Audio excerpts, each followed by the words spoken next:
Hello everyone, it is Marc Berman from TV Media Insights. It is Tuesday, July 17th, and I would like to welcome you back to our daily videocast. It is now just 2 days away before I head to Los Angeles for the annual Summer Television Critics Association press tour. I will be reporting live from the famous Beverly Hilton Hotel for 2 weeks, and I am looking forward to it. I'm hoping, by the way, to do this videocast at some point in the lobby of the Beverly Hilton so you can get an idea of what actually goes on there if the noise level allows me to. Now, I would like to begin today, unfortunately, with the news of the passing of two more celebrities. I do not normally talk about country western music, but I need to make mention of the passing of Kitty Wells. She was 92 years old, a legendary country performer. She had about 50 hit albums, and she had a ton of hit songs that topped the charts.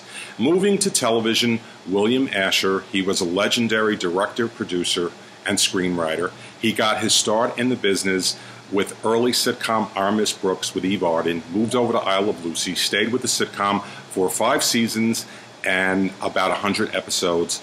Of course, he's known for directing Bewitched with his then-wife Elizabeth Montgomery, and his resume is like a mile long with comedies like The Patty Duke Show, Make Room for Daddy, The Colgate Comedy Hour, Alice. It goes on and on and on.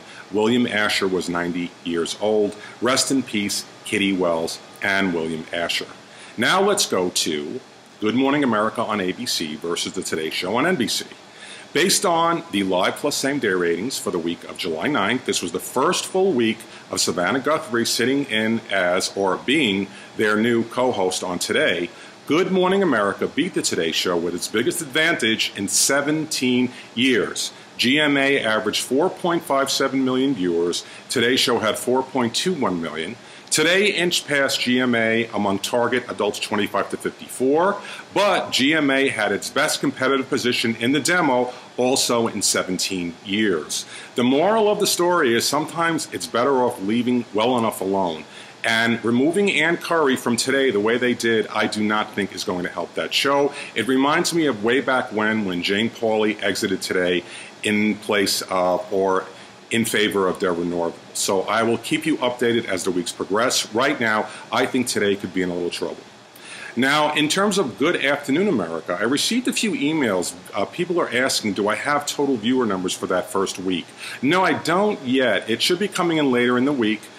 Keep in mind that I am traveling on Thursday, so there will not be a newsletter. But once I get them, I will post them at the website. And, of course, you know, based on the initial metered markets for that first week, which was last week, down from the lead-in, down from One Life to Live 1 year earlier, not as bad as The Revolution, but certainly not all that good. And I will keep you up to date on that as well. Let's head over to cable, A&E, Longmire. That just rose to its best performance ever on this past Sunday. 4.5 million viewers, up 32% from its lead-in, which was The Glades, and that rose to a season high. So A&E has a bona fide hit on its hands with Longmire. Bruce Jenner, he is actually going to do something apparently without a Kardashian. You know, the thing about Bruce Jenner is people don't remember this guy was an Olympic great. And then, of course, he got so involved with the Kardashians that nobody remembers him for being an Olympic great. Well, apparently, he did, and they are sending him to London for the upcoming Summer Olympics. He will be reporting on E! Alongside Juliana Rancic. Now, knowing Kris Jenner, chances are she'll send a camera crew to get footage for Keeping Up with the Kardashians, but I hope she doesn't. This is about Bruce Jenner, who for once is doing something without the Kardashians. And speaking of Bruce Jenner, by the way, this is interesting. Today in TV history, Chips. Remember police drama Chips on NBC? It signed off on this day in 1983 after 6 seasons. And I had forgotten that Bruce Jenner actually had an ongoing appearances on Chips.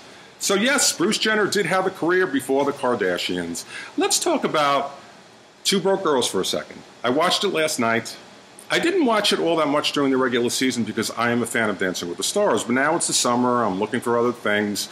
You know what? It's not as good as that pilot episode. It certainly did very well for CBS. It's moving to 9 o'clock on Monday. I am not necessarily sure that it's going to do as well as 2.5 Men, so I'm going to be keeping an eye on that. And before I leave, I want to give you an interesting fact. Monday at 9 o'clock on CBS, where Two Broke Girls is heading.